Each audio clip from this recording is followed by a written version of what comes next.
Salam, hər vaxtınız xeyir olsun əziz şagirdlər. Bu gün sizlərlə Dahi Akademiyanın keçirdiyi blok sınaq imtahanının riyaziyyat suallarının izahına baxırıq. Birinci sual, tənliklər sistemli x, y hasilini tapın.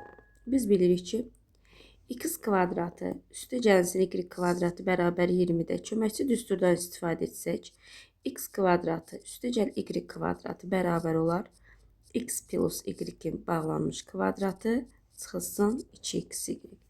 X kvadrat plus y kvadratın qiyməti 20.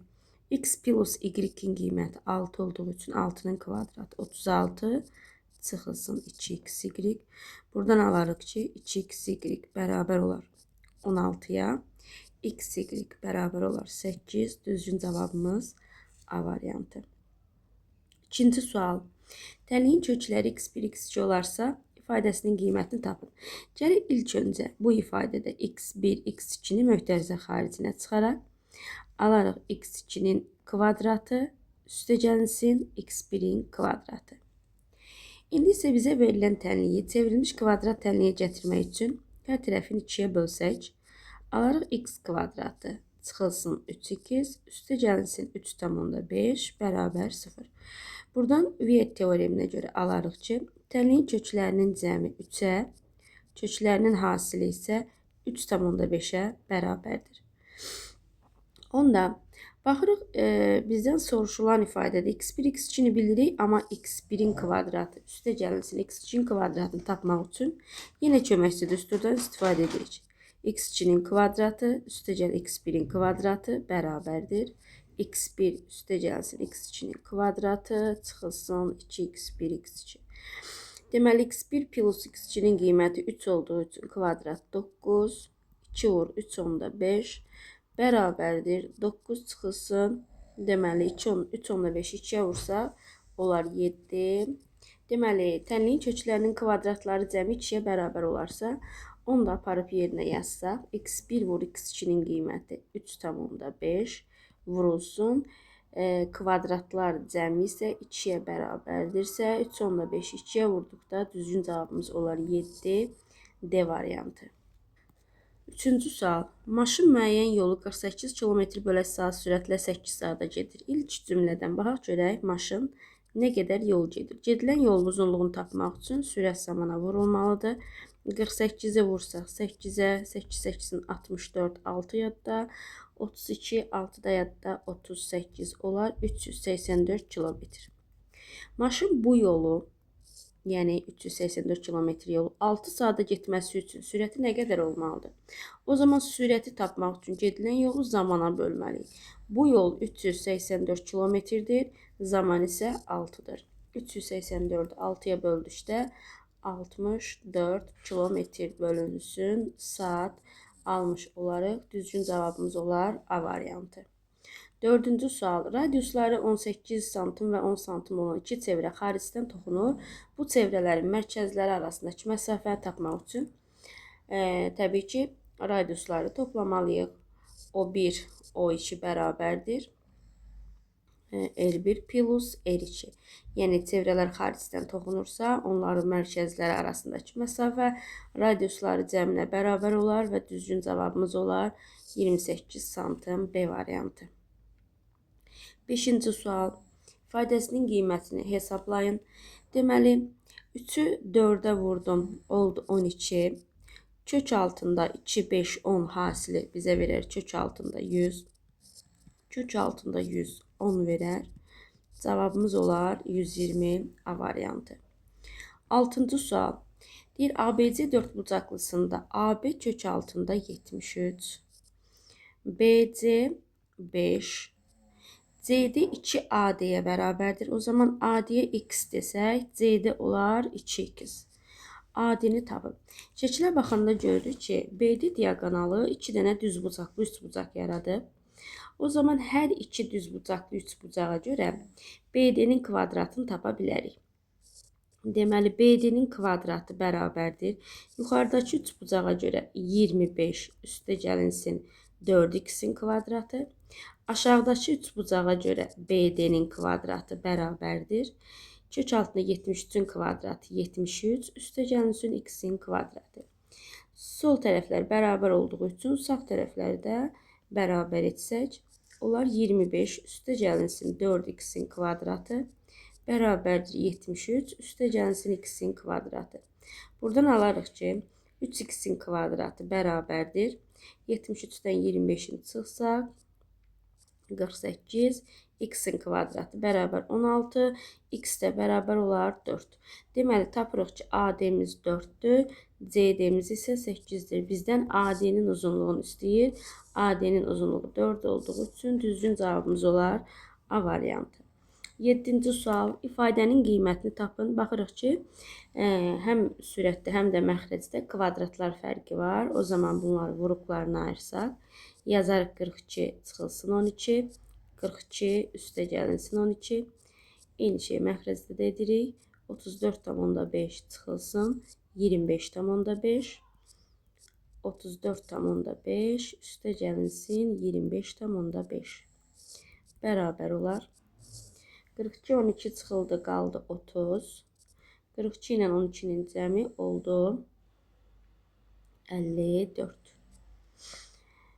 Məxrəcdə 34,5-dən 25,5-i çıxsaq, qalar 9. 34,5 ilə 25,5-i toplasaq, olar deməli 60. 30 ilə 60 30-a ixtisar gedər, qalar 2. 9 ilə 54 9-a ixtisar gedər, qalar 6. 6-nı da 2-yə bölsək, düzgün cavabımız olar 3, A variantı. 8-ci sualda A natural ədədinin 4 sayda vuruğu, B natural ədədinin 7 sayda vuruğu varsa, AB hasilinin neçə sayda vuruğu var? Bu tip suallarda sayda vuruqları toplayırıq. 4 ilə 7. Deməli, AB hasilinin 11 sayda vuruğu var. 9-cu sualda ədədlərin hasilini standart şəklə gətirin. Ədədlərin ilk öncə hasilini taparıq. A vurulsun B, 3 vurulsun 10 üstü 3, 5 vurulsun 10 üstü 12.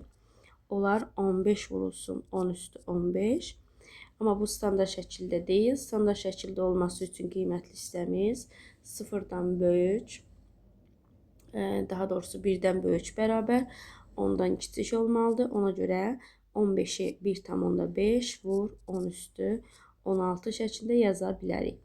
Bu zaman tərtibin qiymətini soruşur. Tərtibimiz oldu 16, C variantı.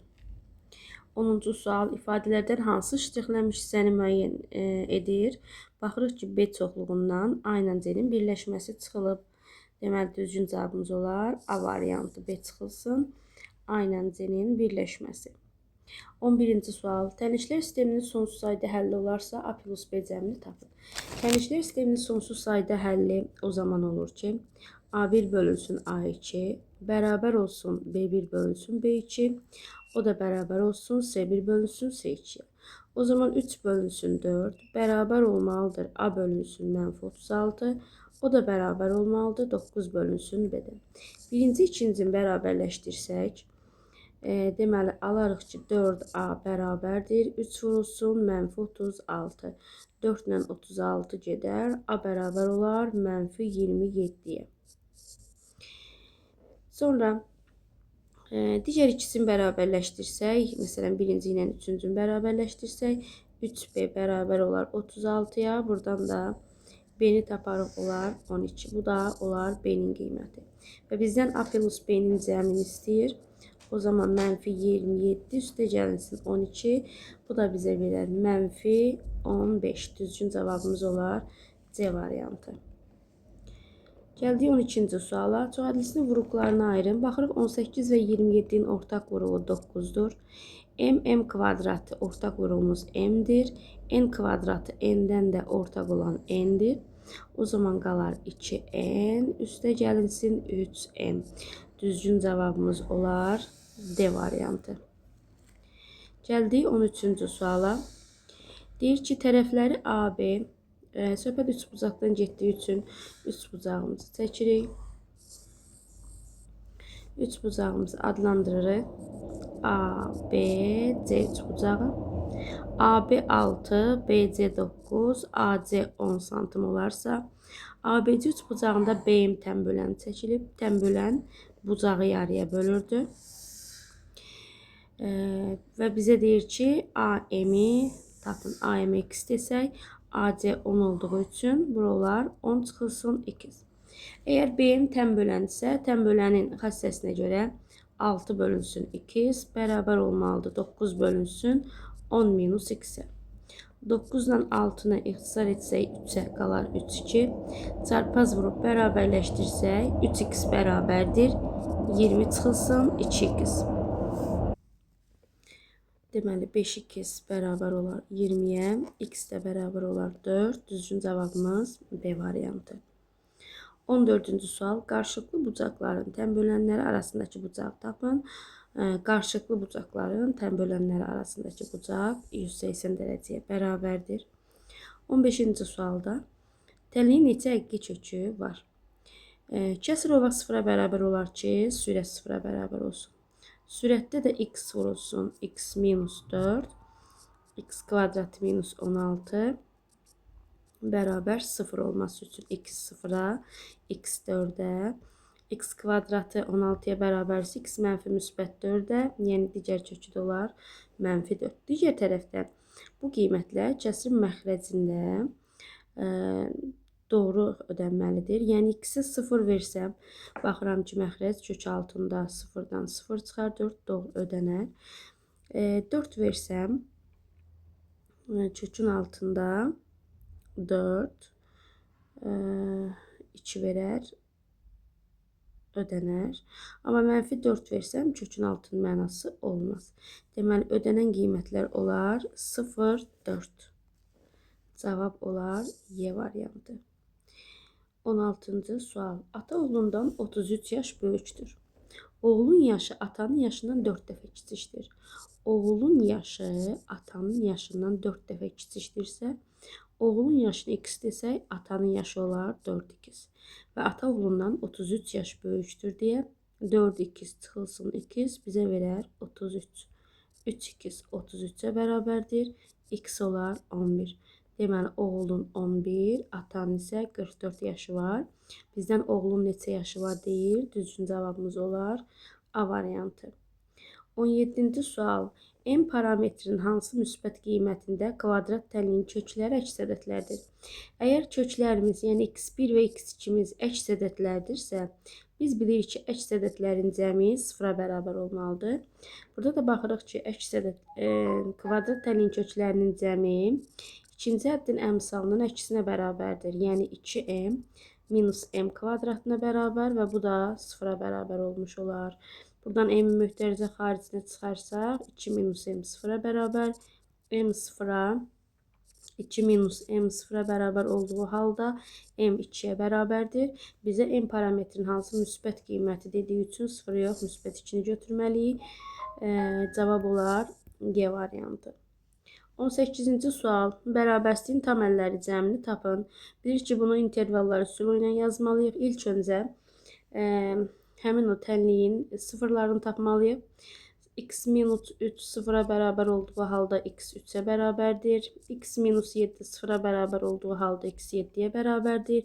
X plus 2 0-a bərabər olduğu halda x mənfi 2-yə bərabərdir. Və burada cüt dərəcəli kök var deyə, yəni 3 burada təkrarlanan kökdür, bunu yadımızda saxlayaq. Ədəd oxunda həmin sıfırları qeyd etdikdə mənfi 2, 3, 7. 7-dən böyük qiymət qoyduqda baxırıq müsbət, müsbət, müsbət, nəticə müsbət olur. Müsbət, mənfi 3 təkrarlanan kök olduğu üçün sağda solda eyni işarəli olur. Mənfi 2-dən kiçiklər isə müsbət. Bizdən 0-dan kiçik olan aralıqlar lazımdır. Bu da mənfi 2, 3, birləşmə 3, 7 aralığına daxildir. Tam əllərinin cəmini istəyir. Tam əlləri mənfi 2 və 3 aralığında. Mənfi 1, 0, 1, 2, 3, 7 aralığında 4, 5 və 6'dır. Deməli, düzgün cavabımız olar 10, 7. 17 cavab D variantı. 19-cu sual. İfadəsinin qiymətini tapın. Biz bilir ki, hasili bir kökün altına sala bilirik. Bir kökün altında 11 minus kök altında 21 vurulsun 11 plus kök altında 21. O da bərabərdir kök altında 11'in kvadratı 121 çıxılsın 21 kökün altında 100 100 de bizə verər 10. Düzgün cavabımız olar C variantı. 20-ci sual. Deyir, bərabər yanlı üçbucağın ona bitişik bucağın təm böləninə bərabərdir. Üçbucağın təpə bucağını tapın. Bir üçbucaq çəkək. Bu üçbucağın bərabər yanlı olduğunu deyir. Və oturacağı ona bitişik bucağın təm böləninə. Yəni bu oturacaq buna bitişik bucağın təm böləninə bərabərdir. Yəni buna bərabərdir. Bu təm böləndirsə onda bucağı alfa alfa bölər. Böyük üçbucağımız bərabər yanlı olduğu üçün bura 2 alfadırsa onda bu tərəfdə 2 alfa olar. Digər tərəfdən bu üçbucağımızın özü bərabər yanlı olduğu üçün bunun da oturacağına bitişik bucaqları eyni olmalıdır. Burada 2 alfa olar. O zaman aşağıdakı üçbucağın daxili bucaqlarının cəminə görə 5 alfa bərabər olar 180 dərəcəyə. Alfa da bərabər olar 36 dərəcəyə. O zaman oturacağa bitişik bucaqları tapsaq 2 alfa bizə verər 72 72. Onda təpə bucağı da qalar 36 dərəcə. Düzgün cavabımız olar 36. Y variantı. 21-ci sual. İclasda 150 nəfər iştirak edirdi. Təklif olunan qərarın lehinə 135 nəfər səs verdi. İclasdakı adamların neçə faizi qərarın lehinə səs vermişdir? Yəni 150 nəfərdən 135'i lehinə səs verib. Bu faizi gətirmək üçün 100'ə vurarıq. Deməli bu sıfırı buradan aparıq. 15 ilə 135 15'i ixtisar gedər. Burada 1 qalar, burada 9 qalar. Cavabımız olar 90% D variantı. 22-ci sualda ABC üçbucağında bucaq A 75, bucaq B 45. Yenə bir üçbucaq çəkirik. Üçbucağı adlandırırıq A, B, C. A bucağı 75 dərəcə. B bucağı 45 dərəcə. Gəlin buradan C bucağını da təyin eləyək. 75 ilə 45'in cəmi olar 120. O zaman C bucağına qalar 60 dərəcə. AB 6 desimetr. AC-ni bizdən istəyir. Bəli, bu şəkli görən kimi ilk baxışdan biz tanımalıyıq ki, burada sinuslar teoremindən istifadə etməliyik. X bölünsün, X-in qarşısındakı bucaq 45'dir deyə sinus 45 dərəcəyə bərabərdir. 6 bölünsün, 6'nın qarşısındakı bucaq 60 dərəcədir. Sinus 60 dərəcəyə. X bölünsün, sinus 45 dərəcə kök 2 böl 2'dir. O zaman 2 böl kök 2'yə vurarıq. Bərabərdir. 6 bölünsün, sinus 60 dərəcə kök 3 bölünsün 2'dir. Burada da 2 bölünsün kök 3'ə vurarıq. 2'lər gedər. Deməli, alarıq ki, kök altında 3x bərabərdir 6 kök altında 2'yə. X'i tapmaq üçün kök altında 2 bölünsün kök altında 3. Məxrəci irrasionallıqdan azad etmək üçün sürət və məxrəci kök altında 3'ə vursaq, alarıq ki, deməli, məxrəc olar 3, 6 kök altında 6. 3'lərimiz də gedər. Düzgün cavabımız olar 2 kök altında 6. C variantı. Gəldik növbəti 23-cü suala.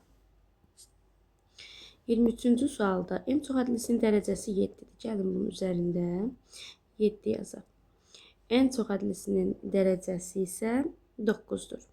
Biz bilirik ki, çox adlərdə hansı bir ədlin qüvvəti ən yüksəkdirsə onu götürürük. Deməli, n üstü 9-u götürməliyik və o 2 dərəcədən qüvvətə yüksələndə olur n-in qüvvəti 18 olur. Digər tərəfdən həmin o ən yüksək qüvvət bir də M1 hədlisinə vurulur və M1 hədlisinin qüvvəti də 7-dir.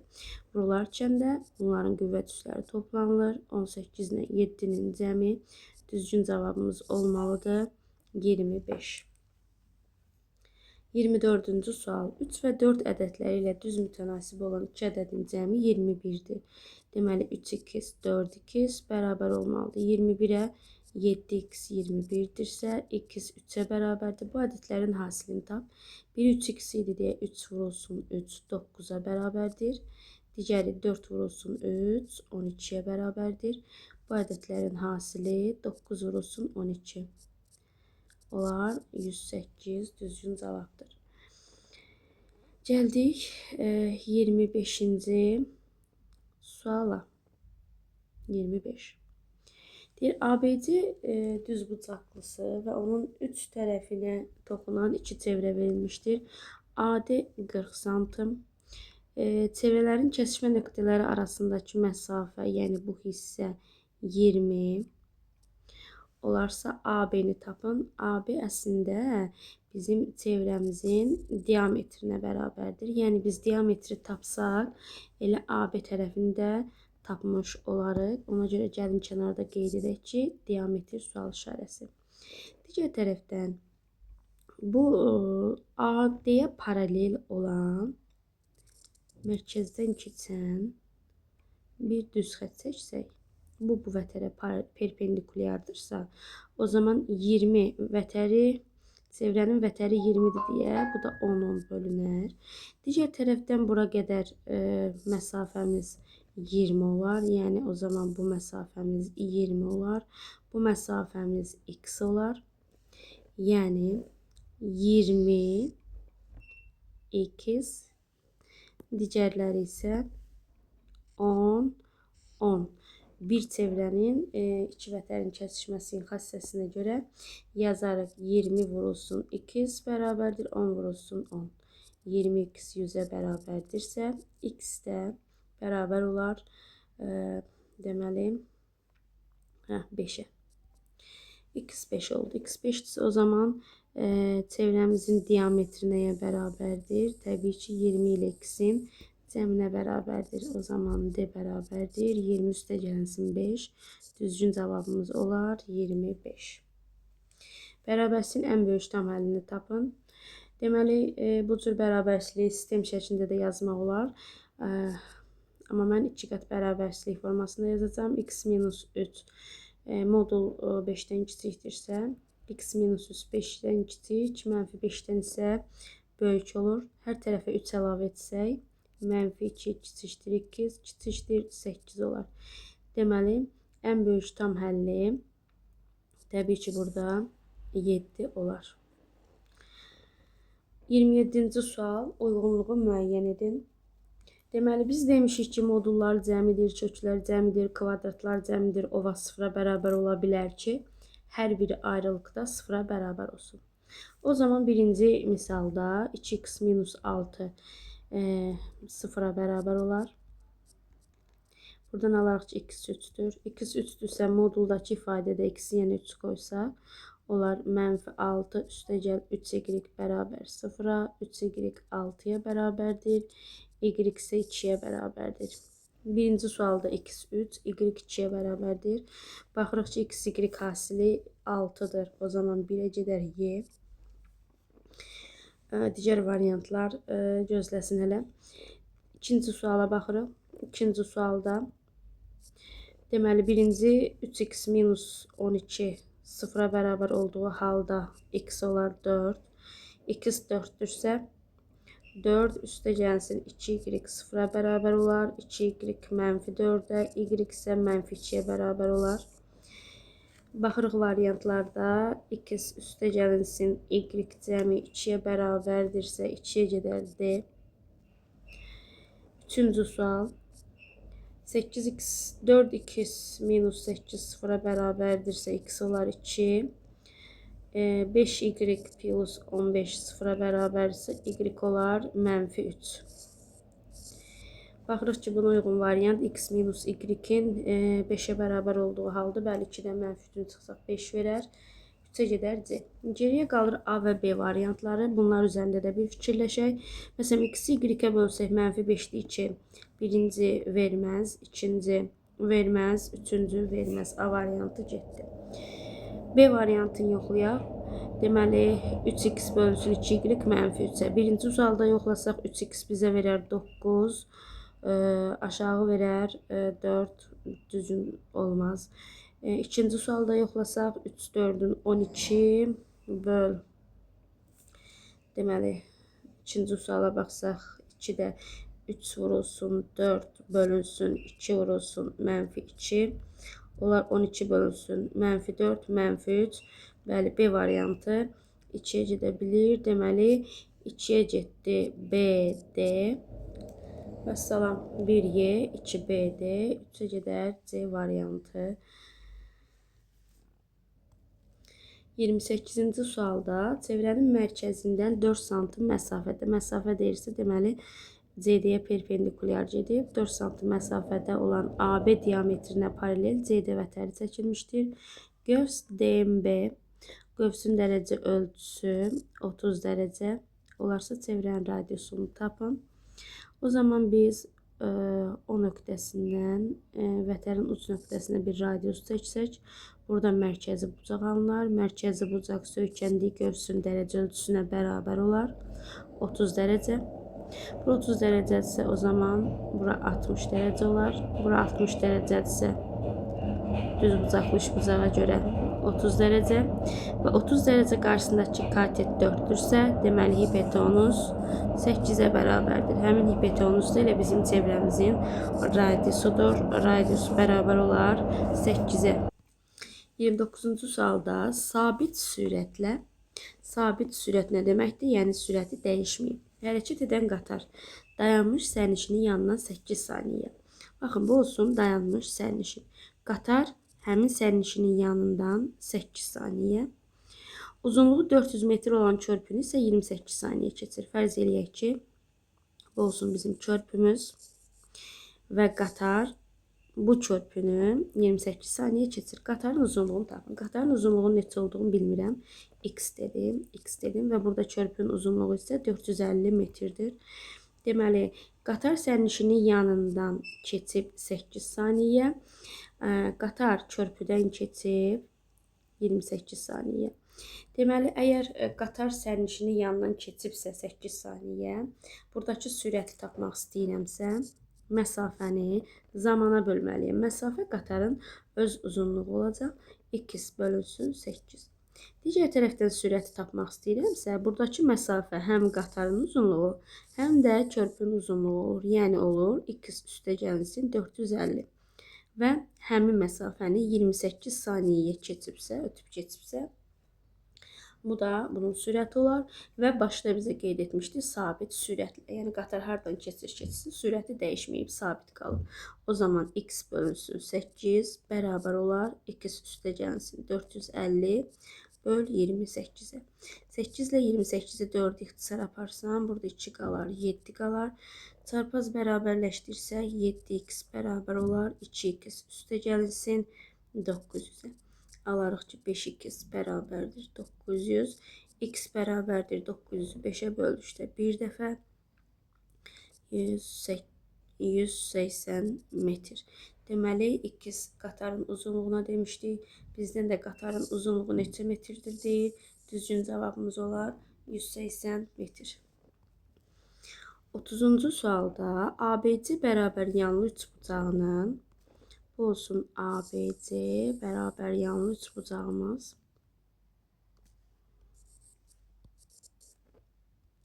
AC oturacağı üzərində götürülmüş M nöqtəsindən yan tərəflərə paralel MY, fərz edək ki, bu olsun MY və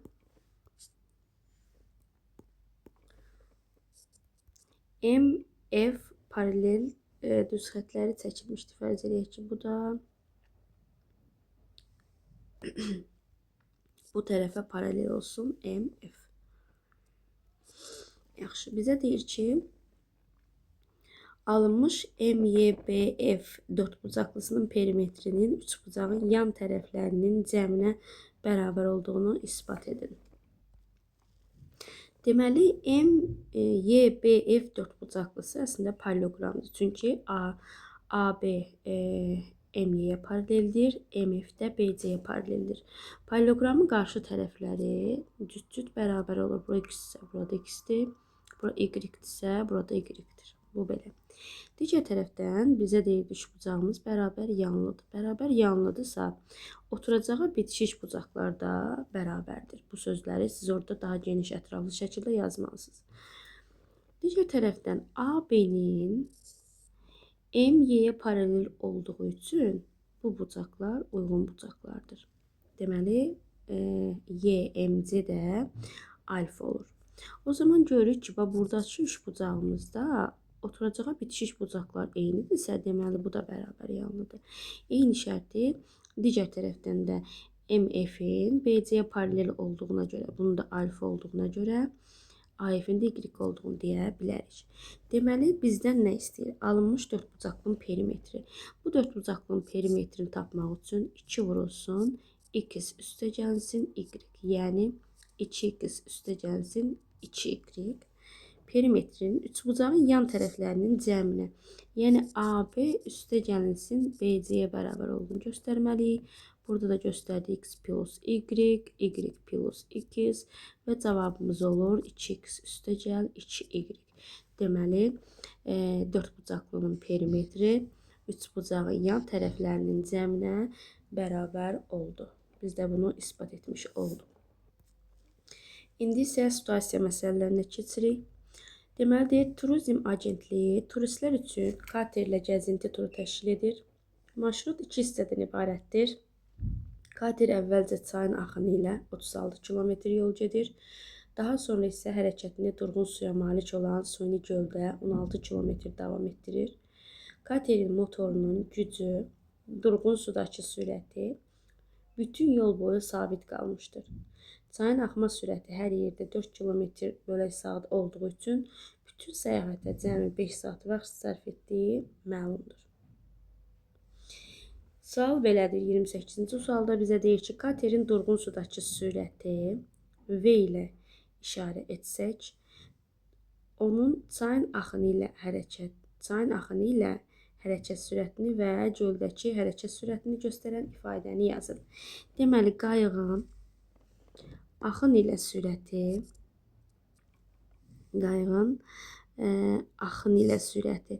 axın və qayığın, belə deyək, axın ilə sürətini tapmaq üçün nə etməliyik? Təbii ki, çay bu istiqamətdə axırsa, qayıq da bu istiqamətdə gedirsə, o zaman sürətimiz artar. Yəni, burada həm qayığın sürəti olar, plus, həm də çayın sürəti. Çayın sürəti hər yerdə 4 km olduğu üçün, deməli, axın ilə sürət V plus 4-ə bərabərdir.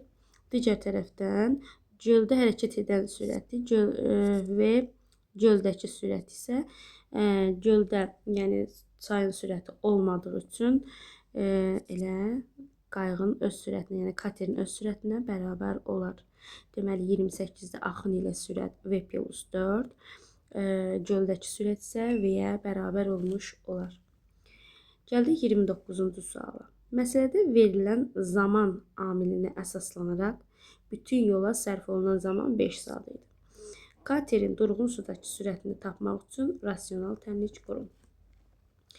Qayıq həm axın ilə gedib, həm də axına qarşı gedib və bu zaman opşim yola 5 saat vaxt sərf edib. İndi baxırıq ki, kater axın ilə 36 km gedib. Kater göldə 16 km gedib. Gəlin birinci axın ilə zamanı tapaq, yəni birinci zamanı tapaq. Zamanı tapmaq üçün məsafəni bölməliyik sürətə və bu hansı sürətdir? Axın ilə. O zaman axın ilə sürəti 28-ci sualda qeyd etmişik V plus 4-dür. İkinci dəfə isə göldə hərəkət edib və göldə 16 km hərəkət edib və göldəki sürəti də V ilə qəbul etmişik. Və bütün yola option 5 saat vaxt sərf edib. Yəni T1 üstə gəlinsin T2 5-ə bərabərdir. O zaman 36 bölünsün V plus 4, 16 bölünsün V 5'e beraber olmuş olar. Rasyonal tənlik qorunur. Bu da bizim rasyonal tənliyimiz. Və gəldik 30-cu sualda bizə deyir ki, qurduğunuz tənliyi həll edərək katerin çayın axını ilə hərəkət edərkən sürətinin neçə kilometr bölü saat olduğunu müəyyən edin. Tamam. Gəlin tənliyimizi bir də buradan təkrar yazaq. 36 bölünsün V plus 4 üstə gəlinsin 16 bölünsün V bərabərdir 5. İndi isə bu kvadrat tənliyi, daha doğrusu qurduğumuz tənliyi gəlin bir yerdə həll edək. İlk öncə ortaq məxrəcə gətirərik. V üstə gəlinsin 4 olar 16 V üstə gəlinsin, daha doğrusu 36 V üstə gəlinsin 16 V plus 16'nı 4'ə vursaq 64 bərabər olar 5'ə. Sürəti sadələşdirsəm 36 ilə 16'nın cəmi olar 52 V üstə gəl 64 olar V kvadratı üstə gəlsin 4V bərabər 5. Çarpaz vurup bərabərləşdirsək 5V kvadrat üstə gəlinsin 20V bərabərdir 52V plus 64. Olar 5V'nin kvadratı. 52'ni V'ni sol tərəfə keçirsək olar minus 32V minus 64 bərabərdir 0. Bu kvadrat tənliyi həll etmək üçün istər diskriminantla həll edin, istər vuruqları ayırma ilə həll edin. Mən hal-hazırda vuruqlarını ayırma üsulundan istifadə edəcəm. Ortanı parçalayaraq bunu vuruqlarını ayıracağım. Deməli, ortanı necə parçalamaq lazımdır? Hasili 5 vurulsun mənfi 64. Elə 64 yazıram hələ ki. Cəmi isə mənfi 32-ni verməlidir. Fikirləşirəm ki, mən bu 64'ü 8 vur 8 yazsam 40 vur 8 yaza bilərəm. Və 48 arasında eğer desem mənfi 40 müsbət 8 hasilim mənə 5 vur mənfi 64'ü verər. Cəmimdə mənfi 32'ni verər. O zaman ortanı parçalayıram. Yazıram 5V'nin kvadratı minus 32V'nin yerinə minus 40V üstə gəlinsin 8V minus 64 bərabər 0. Salam. Bunu 2-2 qruplaşdırıb vuruqlarını ayırıram. Deməli, birinci ikincində ortaq vuruğum 5V oldu V minus 8 üstə gəlinsin. Digər ikisində 8'i çıxadıram V minus 8 bərabər 0. Hər ikisində V minus 8 var. V minus 8'i möhtərizə xaricinə çıxarsam qalar 5V plus 8 bərabər 0. Hasilin 0'a bərabərliyindən V bərabər olar 8. 5V plus 8 0'a bərabərdirsə 5V bərabər olar mənfi 8 və mənfi 1,6. Təbii ki, bu kökü götürə bilmərik. Bu kənar kökdür. Bizim sürətimiz oldu 8. Bu qayığın sürəti oldu 8. Amma bizdən sual olaraq deyir ki, katerin çayın axını ilə hərəkət edərkən sürəti, yəni V axın ilə sürət tapılır və biz də bilirik ki, axın ilə sürət katerin sürəti ilə çayın sürətinin cəminə bərabərdir. Bu da 8 ilə 4'ün cəmi, düzgün cavabımız olar 12. Diqqətiniz üçün təşəkkür edirəm.